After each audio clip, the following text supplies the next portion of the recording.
Ayyaanni gooftaa isiniif haa baay'atu. Akkam jirtu nagaa keessanii har'as karaa sagantaa abdii dhugaatiin dubbii gooftaa qabannee isiniif dhiyaanneerra. Dubbiin gooftaa irratti dubbachaa jirru, irratti wal barsiisaa walitti dubbachaa jirru ergaa karaa warra Qolaasiyeesi. Karaa ergaa kanaatiin gooftaa waan baay'ee nu barsiisaa jira. Kanaaf ergaa kana sheerii akka gootan, namootatti ergaa kana akka dabarsitan jaalala gooftaatiin si yaadachiisuun barbaada. Gooftaan si haa eebbisu. Yeroo darbee qaaga lakkoofsa 8 boqonnaa 1 lakkoofsa 1 haga 8 ilaallee turre walitti aansinee kana chaanaalii kanarraa yuutuubii kanarraa arguu dandeessu. Amma immoo kanarraa lakkoofsa 9 boqonnaa 1 lakkoofsa 9 haga lakkoofsa 11 waan jiru waliin ilaallaa. Gooftaan nu gargaara. Walumaa gala qabiyyeen yookaan giddugaleessi dubbii ergaa warra Qolaasiyees boqonnaa kanaa gaafa laallu akkamitti dubbii Waaqayyoo hubannaa, akkamitti gaarummaa isaa hubannaa, akkamitti gaarummaa isaa kana erga hubanne immoo Kiristoos beekuun guddannaa, akka warra Giriik kana akka hin taane, akka warra Yihudaa kana akka hin taane dhiifama, akkamitti akka akkas hin taane Waaqayyoon akkamitti akka jireenya keenya karaa adda addaatiin karaarra buusu asirraa barraa jechuudha. Kanaaf kadhannaan namni Waaqayyoo kadhatu kuni, kadhannaa macaafa qulqulluun as keessatti barsiisu kuni dubbii Waaqaa akka hubatani, beekumsa Waaqayyoo akka hubatani, gaarummaa Waaqayyoo akka hubatani, kanaan akka guddatan warra Qolaasiyees kanatti dubbata. Har'as Waaqayyoon kanuma nutti dubbata yaada karaa Kiristoosiin guddachuun akkamitti akka dhufu, mootummaa isaa keessatti, gaarummaa isaa keessatti akkamitti akka guddan. Lakkoofsa 9 kun akka jedhu, kanaafis nu erga gaafa kan dhageenyetii Waaqayyo isiniif kadhachuu hin dhiifne. Fedha isaa hubattanii ogummaa hundumaan qalbeeffannaa hafuura qulqulluun kennuunis akka guutamtaniif Waaqayyo isiniif kadhannaa jedha. Jechuma kana gaafa ilaaltan yaada gurguddaa as keessa jira. Dubbii gurguddaa kanarraa arguu dandeenya. Kanaafis nu erga guyyaa kana dhageenye Waaqayyo isinii kadhachuu hin dhiifne warra Qolaasiyees, warra Giriik, warra Yihuudarraa dhuftan waldaa kiristaanaa keessatti karaa Kiristoosiin fayyitanii erga waa'ee keessan dhageenye jalqabnee Waaqayyo fuulduratti gaarummaa Waaqayyoon isinii godhe kana, gaarummaa Waaqayyoon isin gidduutti hojjete kana erga dhageenye isinii kadhachuu hin dhiifne. Kadhachaa jirra, Waaqayyo galateeffachaa jirra, waa'ee keessa Waaqayyo fuulduratti allee akka jabaattan, akka tokko taatan, aadaa Giriik, aadaa warra Yihudaa dhiiftanii fayyina Kiristoos isinii kenne, gaarummaa Kiristoos isinii kenne, beekumsa Kiristoos isinii kenne akka guddattan isin yaadachiisuu barbaanna jedha macaafa qulqulluun. As keessatti dubbii guddaan gara biraa maaltu jira? Fedha isaa hubattanii, fedha Waaqayyoo hubachuu, fedha Waaqayyoo hubattanii ogummaa hundumaa. Fedha Waaqayyoo maali? Fedhi Waaqayyoo akka isaan hubatan Waaqayyoon barbaadu kuni maali? Fedha isaa hubattanii ogummaa hundumaan. Fedha Waaqayyoon fedha qabaa jechuudha. Fedha Waaqayyoo gaafa jedhu. Fedhi Waaqayyoo maali? Warra Giriik kanaaf, warra Yihudaa kanaaf. Fedhi Waaqayyoo Kiristoos beektanii Kiristoosin erga fayyatanii booda falaasamni warra Giriik fagoon deemu. Haga tokko isin fayyaduu danda'a. Aadaa warra Yihudaa, seera raawwachuun warra Yihudaa baay'ee fagoo isin hin oofu. Isin kan fayyadu fedha Waaqayyoo beekuudha. Waaqayyoon fedha qaba. Waaqayyoo yaada qaba. Waaqayyoon isin gidduutti karoora qaba jechaa jira. Fedha Waaqayyoo hubachuudhaaf fedha Waaqayyoo qabaachuu isaa beekuu nu barbaachisaadha. Nama amane tokko Waaqayyoon akkanumatti akka jiraannu miti. Fedha qaba Waaqayyoon. Fedhii qaba, yaada qaba, karoora qaba. Waaqayyoon karaa amanaan tokkoon ittiin deemu, ittiin bahee galu fedha qaba, karoora qaba. Inni immoo macaafa qulqulluudha. Macaafa qulqulluu keessatti waan dubbatame kana. Fedhi Waaqayyoo maali? Qulqullinaan jiraachuudha. Har'a waldaa keessatti bakka adda addaatti gaafa ilaallu jireenya waliin jiraannu keessatti, fuudhaa fi heeruma keenya keessatti ta'uu danda'a, waldaa keessatti ta'uu danda'a, feelooship barbaanne keessatti ta'uu danda'a. Fedhi Waaqayyoo maali? Fedhi Waaqayyoo inni jalqabaa gooftaa keenya Yesuus Kiristoosiin fayyuudha. Erga fayyine booda Waaqayyoon fedhi Waaqayyoo maali? Fedha Waaqayyo isa Kiristoos beekne kanaan Kiristoosin guddachuudha. Kiristoosin guddachuu kana karaa macaafa qulqulluu beekuutiin, karaa macaafa qulqulluu hubachuutiin. Maaliif Waaqayyoon fedha qabaate kan nutti hime karaa macaafa qulqulluutiin. Waaqayyoon fedha isaa kan nutti hime xalaa kan nu barreesse, hafuurri qulqulluun kan nutti dubbate, har'allee hafuurri qulqulluun keenya keessa taa'ee kan nutti himu fedhii Waaqayyoo isa ittiin fayyina Kiristoosiin guddachuudha. Kiristoosiin guddachuu akka dandeenyudha fedhii Waaqayyoo. Kanaaf itti aansee maal jedha? Ogummaa hundumaan. Ogummaan maali? Ogummaan lafa kanaa jira. Ogummaan namoonni karaa adda addaatiin argachuu danda'an baay'eetu jira. Garuu ogummaan Waaqayyoo irraa argannu ogummaa akkamiiti? Ogummaan inni jalqabaa Kiristoos beekudha. Kanaaf dubbii Waaqayyoo beekumsi hunda caalu. Dandeettiin naawolojiin waa hunda caalu. Naawolojiin beekumsaa hunda caalu Waaqayyo beeku, Waaqayyo sodaachuudha. Akka macaafa faarfannaa irraa arginu. Kanaaf ogummaa hundumaa Waaqayyoon beeku, Waaqayyoon jaalachuu, Waaqayyoon dhaabachuu. Kanaaf warra Qolaasiyees ogummaa hundumaan akka Waaqayyoof jiraattan, akka Kiristoos beektan. Yaanni Waaqayyoo maal akka ta'e, ogummaan keessan ogummaa lafa kanaa akka hin taane, ogummaa warra Giriik akka hin taane, ogummaa warra Yihuudaa akka hin taane, ogummaa namoonni mana barumsaatii falaasama adda addaatiin beekan akka hin taane, ogummaa namoonni horiidhaan karaa adda addaatiin leenjii adda addaatiin beekan akka hin taane, ogummaa Waaqayyoo akka beektan. Ogummaa Waaqayyoo maali? Ogummaa Waaqayyoo Kiristoos erga beektanii akkuma Kiristoos beektanitti Kiristoosin akka guddattan. Ogummaa caalu kana. Har'allee nuuf kan barbaachisaa ta'u kana. Ogummaa caalu maali? Gooftaa keenya Yesuus Kiristoos beeku, isa erga beekne immoo yaada isaa, karoora isaa, wangeela isaatiin guddachuudha. Ogummaa Waaqayyoon nuu kennu, ogummaa namoonni kennanii miti. Isaan guutamaa. Itti aansee immoo maal jedha? Qalbeeffannaa hafuura qulqulluun kennuunis. Qalbeeffannaa eenyutu kenna? Hafuura qulqulluutu kenna. Har'a qalbeeffannaa namootarraa eegna, bararraa eegna, ekspiriyaansii adda addaarraa eegna, karaa adda addaatirraa argachuu barbaadu. Wanta xiqqaa waan adda addaarraa argachuu dandeenya. Naanna'ee garuu qalbeeffannaa guddaan kan argamu Waaqayyo hafuura qulqulluu irraa duwwaadha. Waaqayyoon abbaa jireenya keenya nu jaalachuudhaan nu filatee, Waaqayyo ilmi immoo dhiiga isaa gannaqee nu fayyisee jireenya keenya jijjiire. Waaqayyoon hafuura qulqulluu numarra jireenya keenya gorsa, jireenya keenya ogummaa kenna, jireenya keenya nu yaadachiisa. Inni Waaqayyo ta'e, inni gooftaa ta'e, inni waa hunda uume. Macaafa jalqabaa seera uumamaarraa jalqabnee arginu Waaqayyo tokko isa arginu kana, qaama sadii ta'ee Waaqayyo hojjetu arginu kana karaa hafuura qulqulluun qalbeeffannaa akka argattan, qalbeeffannaa hafuura qulqulluun kennus, tokkoffaa hafuura qulqulluun qalbeeffannaa kenna. Lammaffaa kennaan qalbeeffannaa hafuura qulqulluu kun afuu Kiristoos beekuun guddachuu, Kiristoos fakkaachuudhaan akka jabaattan isin kadhan jedha. Kanaaf macaafa qulqulluu keenya gaafa laaltan karaa adda addaatiin kanuma hubanna. Fakkeenyaa fi ergaa warra Qolaasiyees kanumarraa boqonnaa 1 lakkoofsa 6 yeroo darbe irratti dubbachaa turre maal jedha? Wangeelli kunis isin bira jira, guutummaa biyya lafaa keessa illee jira.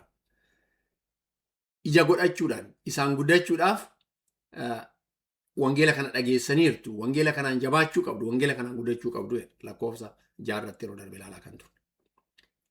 Kanaaf jecha akka warra Giriikootaa beekumsa namoota irraa dhufu, beekumsa namoonni isinii kennan otoo hin ta'in, beekumsa isa Waaqayyoon, ogummaa Waaqayyoon kennu kanaan akka guddattan warra Qolaasiyees isinitti himna. Har'allee Waaqayyoon kan nutti dubbata. Nama Waaqayyo dubbii kana hubachuun barbaachisaa kan ta'u. Kana isinii kadhanna. Kana request goona. Kana Waaqayyo fuulduratti dhiyeessina. Kanaan akka guutamtan, kanaan akka jabaattan, kanaan akka deemtan, kanaan ijoollee Waaqayyo akka taatan Waaqayyo fuulduratti isinii dhiyeessina. Ergaa warra Qolaasiyees kanumarraa boqonnaa 4 lakkoofsa 12 gaafa argitan, Efraasiyaas hojjetaan Kiristoos Yesuus isin keessaa tokko ta'e nagaa isiniif erga. Isin namoota taatanii, namoota Waaqayyoo taatanii, namoota gaarii taatanii, nama Waaqaa taatanii akka guddattan, akka jabaattan, Waaqayyo fuuldurattis akka namoota Waaqayyoo taatan, hojii Waaqayyoo akka hojjettanis ergaa kana isiniif dhiyeessina. Yaada kana isiniif kennina. Jedha boqonnaa 4 lakkoofsa 12 kana gaafa laalta. Isinii kadhan ergaa kana isinitti himnaa jira. Kanaaf beekumsi Waaqayyoon kennu kun beekumsa akkamiiti? Beekumsa lafa addunyaa kana gannee Kiristoos ittiin fakkaatu. Cubbuu gannee Kiristoos ittiin fakkaatu. Yaada namootaa gannee Kiristoos ittiin fakkaatu. Kanaaf ergaan Waaqayyo irraa dhageenyu isa kana. Fedhii Waaqayyoo maali? Wiirii Waaqayyoo maali? Yeroo baay'ee fedhii Waaqayyoo maali? Namoonni yeroo baay'ee kana gaafatu. Fedhii Waaqayyoo maali jireenya keenya keessatti? Fedhii Waaqayyoo kana Kiristoosin fayyu, Erga Kiristoosin fayyanii booda Kiristoosin guddachuu. Ergaa warra Efesoon boqonnaa 5:17 maal jedha? Kanaaf jaalala gooftaa malee maal akka ta'e hubadhaa malee wallaaltota hin ta'ina. Jaalalli gooftaa maal akka ta'e beekaa malee wallaaltota hin ta'ina. Wallaalaa kan jedhamu nama Kiristoos hin beekne jechuudha. Kompeer godhee kan dhiyeessaa jiru namni Kiristoos hin beekne wallaalaadha. Jaalalli gooftaa maal akka ta'e beekaa malee akka wallaaltotaa hin ta'ina. Ittaansee maal jedha? Dhugaatiidhaan hin machaa'ina jedha. Erga warra Efesoon kana gaaf. Hafuura qulqulluun guutamaa malee, hafuura qulqulluun bahaa galaa malee, hafuura qulqulluun hojii waaqayyoo hojjedhaa malee dhugaatii lafa kanaatiin hin machaa'ina. Dubbii waaqayyootiin guutamaa isaan machaa'aa. Isaan jabaadhaa. Yaanni waaqayyoo kana. Hojii foonii, hojii namaa, hojii cubbuu, hojii jallinaa, hojii dogoggoraatiin warri Efesoon, warri Qolaasees kun akka guutaman, akka isaan deeman otoo hin ta'in yaanni waaqayyoo qulqullummaa Kiristoos namaa kennu. By the way, qulqullummaa kan kennu waaqayyo, kan nama gargaarullee waaqayyo, kan ittiin nama dhaabu waaqayyo, kan nama jiraachisu waaqayyo. Humna namaatii wanni tokko iyyuu hin jiru. Garuu namni maal godha? Wanna waaqayyoon nama keessatti hojjetu kanaaf warra Efesoon, warra Qolaasees kana gaafa laaltan kanaaf akka available of godhan, akka kanaaf of kennan, akka kanaaf kadhatan, akka kanaaf jireenya isaanii jijjiiramu waaqayyoon isaanitti dubbataa jira. Erga Efesoon irraa illee kanuma argitu. Jaala waaqayyoo maal akka ta'e beekaa malee wallaalaa hin ta'ina. Namni Kiristoos hin beekne wallaalaa guddaa. Wallaalli dukkana, wallaalli du'a, wallaalli faallaa jireenyaati. Wallaalli lafa kanarratti illee wiizdamii namni ittiin jiraachuu danda'u miti. Wallaalli lafa kanaa dukkana. Karaa dukkanaati, karaa xaxaa, karaa jireenya hin qabne, karaa bu'iisa hin qabnedha. Karaa Kiristoos namni beeku karaa jireenya qabaatudha. Karaa jireenya namaaf kennu qabudha jechuudha. Ergaa Efesoon kana boqonnaa 1:9-10 gaafa laaltan kanuma argitu. Kanaaf beekumsa waaqayyoo kana qabaachuun kanatu isiniif ta'a. Kanatu isiniif jireenya ta'a. Kanaaf isin qalbeeffannaa hafuurri qulqulluun kennu kanaan dhaabadhaa malee, jiraadhaa malee waan biraan dhaqina. Kanaaf ija akka guutamtaniif waaqayyoon isiniif kadhanna. Yaada isaa walitti qabdanii galaaltan fedha isaa hubadhaa, ogummaa isaa hubadhaa, qalbeeffannaa hafuurri qulqulluun kennus kanas hubadhaa. Akka kanaan guutamtan immoo yeroo hundammoo isiniif kadhanna. Waaqayyoon kanaan jireenya keenya jijjiiru dhugaa dubbachuudha. Kanaaf jireenyi namaa hin jijjiiramu. Kiristoos Yesuus amanuu keessan warra waaqayyoon qulqulluuftan hundumaa jaalachuu keessan dhageenyeerra. Boqonnaa 1:4 ergaa Qolaasees kan yeroo darbe kaasaa ture. Kanaaf dhageenyeerra. Dhalachuu keessan, Kiristoos beekuu keessan, Kiristoosin jiraachuu keessan, Kiristoosin ijoollee waaqaa ta'uu keessan dhageenyeerra. Dhaga'uu duwwaa immoo miti. Amma immoo fedha waaqayyoo akka beektan. Fedha duwwaa miti ogummaa waaqayyoo maal akka ta'e akka beektan. Ogummaa duwwaa miti qalbeeffannaa hafuurri qulqulluun kennuun akka guutamtan. Inni immoo kana isinii kadhannaa. Har'a nuuf kan barbaachisu kana saba waaqayyo. Fedha namaa, fedha lafa kanaa, fedha jireenya ilmoo namaa lafa kanatti komplikeeshinii jireenya qabu, jireenya addunyaan kun, xurii addunyaan kun, cubbuu addunyaan kun, faallaa addunyaan kun namaaf kennu otoo hin ta'in akka dubbii waaqayyootti jiraachuudhaan yeroo baay'ee namoonni waan hafuura qulqulluu gaafa yaadan. Hafuura qulqulluun waanuma foorsii wayii ta'e yookaan humna wayii ta'e achi dhibee nama kuffisu, achi dhibee waa nama godhu, takkaa nama biraa deemu, nama tuqee nama bira darbu. Hafuurri qulqulluu nama biras hin darbu, nama keessas hin darbu. Hafuurri qulqulluu nama keessa buufatee nama keessa jiraata. Nama jijjiira, nama urgeessa, jireenya namaa akka bu'aa qabaatu, akka ija godhatu godha. Kanaaf qalbeeffannaa hafuura qulqulluu namni qabu jireenya bu'aa qabu qaba, jireenya namaa ta'uu qaba, jireenya namatti darbu qaba, jireenya dhiifama namaa kennu, dhiifama namarraa fudhatu. Amma yeroo tokko waa'ee jaalalaa haasofna yeroo baay'een dubbanna. Jaalalli hafuura qulqulluun jaalala akkamii kenna? Jaalala unconditional ta'e namaa kenna. Dhiifama gooftaan keenya Yesuus Kiristoos fannoo irratti ol bahee nuu godhe guddaadha. Har'a waldaa keessatti, filooshipii kiristaanaa keessatti akkaataan ittiin jiraannu qalbeeffannaa hafuura qulqulluu yeroo qabaannu jijjiirama kanaan jiraannaa jechuudha. Walii kadhachuu kan qabnu kana. Wal gargaaruu kan qabnu kana. Hafuurri qulqulluun inni waaqa ta'e jireenya keenya karaa kanaan transformir godha. Day to day. Yeroo hundayyuu jireenya keenya waaqayyoon karaa kanaan hojjechaa deema. Akkamitti yeroo macaafa qulqulluu keenya baru, yeroo macaafa qulqulluu keenya dubbifnu, yeroo wal fellowship kiristaanotaa keessatti qooda fudhannu yeroo jireenyi keenya karaa adda addaatiin chaalenjiin isa qunnamu waaqayyoon jireenya keenya jabeessee ceesisaa deema. Yeroo baay'ee rakkoon nu qunnamu karaarraa nu baasuu barbaada yeroo tokko. Hojiin diinaa, hojiin lafa kanaa, hojiin foonii karaa adda addaatiin nu daaksuu barbaada. Qalbeeffannaa hafuurri qulqulluun kennu kan akkamiiti? Ayyaanni waaqayyoo si gargaara. Ayyaanni waaqayyoo si wajjin jira. Ayyaanni waaqayyoo inni qalbeeffannaa guutuu kennu hafuurri qulqulluun gorsaasaa si wajjin jira. Kiristoos akka jedhe. Annan deema. Ani yeroo hunda si wajjin jiru. Waan ani isinitti kan si yaadachiisu ni fineera. Hafuurri qulqulluun Kiristoos kabaja. Kiristoos abbaa kabaja. Wal kabajuu waliin jiraata. So jireenya amantaa kiristaanaa keessatti dubbii guddaan tokko maali? Qalbeeffannaa hafuura qulqulluu qabaachuun baay'ee barbaada. Inni immoo dubbii waaqayyooti. Wangeela kan ta'e, hafuura qulqulluun kan dubbatame, kan barreeffame, harka keenyarra kan jiru, gorsa guutuu kan ta'e, dubbannaa guutuu kan ta'e, fayyina guutuu kan ta'e, inni immoo giddugaleessaa gooftaa keenya Yesuus Kiristoos kan ta'e. Kanaaf kana hubachuun baay'ee. Kanaaf lakkoofsa 9 kanarraa kan arginu kana. Kanaaf akkaataa kanaan gaafa deemnu maal arganna? Waa'ee keessan dhageenyeerra. Waa'ee keessa waaqa kadhachaa galateeffachaa jirra. Fedha waaqayyoo kan akka beektan, yaada waaqayyoo kan akka beektan, ogummaa kanaas akka qabaattan, wisdamii waaqayyoo akka qabaattan. Wisdamii lama kanaa miti. Kanaaf dubbii waaqayyoo kanaaf waaqayyoo maal akka ta'e beekaa malee akka gowwaa akka warra wallaaltootatti hin jiraatina. Wisdamii waaqayyoon kennuun akkasiiti waan ta'eef jechuudha. Ergaa Efesoon boqonnaa 1:8 gaafa laaltan ayyaanni ogummaa isaa hubannaa isaa hundumaa nurratti dhangalaasee baay'eedha. Waaqayyoon karaa ayyaana isaa nurratti ogummaa isaa nurratti dhangalaase. Nurratti gadi naqe baay'eedha karaa ayyaana isaa.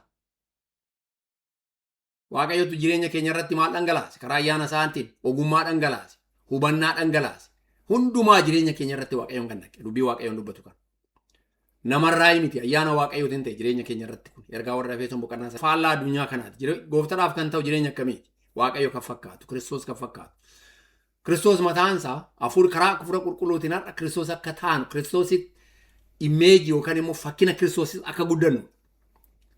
Kiristoos waaqa qulqulluudha, nama qulqulluudha. Karanatti akka guddannu, karanatti akka deemu, karaaf jireenya gooftaadhaaf ta'u jiraachuu, jireenya gooftaaf ta'u dabarraa kan fagaate, jalinarraa kan fagaatu. Yeroo baay'ee gorsa macaafa qulqulluu kana forgaraanti fudhannee namatti dubbanna. Namaan jenna. Garuu ittiin jiraachuudhaaf immoo deebinee rakkan. Of course dubbannee ittiin yeroo tokko rakkina keessa galuu dandeenya, dadhabuu dandeenya. Waaqayyoon garuu nu gargaara. Isattiin kadhanne, isatti dhageenye hundumaan hin jiraanna miti. Waaqayyoon garuu nu gargaara akka akkasiin jiraannu. Kanaaf jireenya gooftaadhaa ta'u jiraachuudhaaf yaaduun barbaachisaadha from the beginning. Jireenya gooftaa gammachiisu, jireenya gooftaa kabachiisu, ulfina waaqayyoof kennu, kabaja waaqayyoof kennu jiraachuun.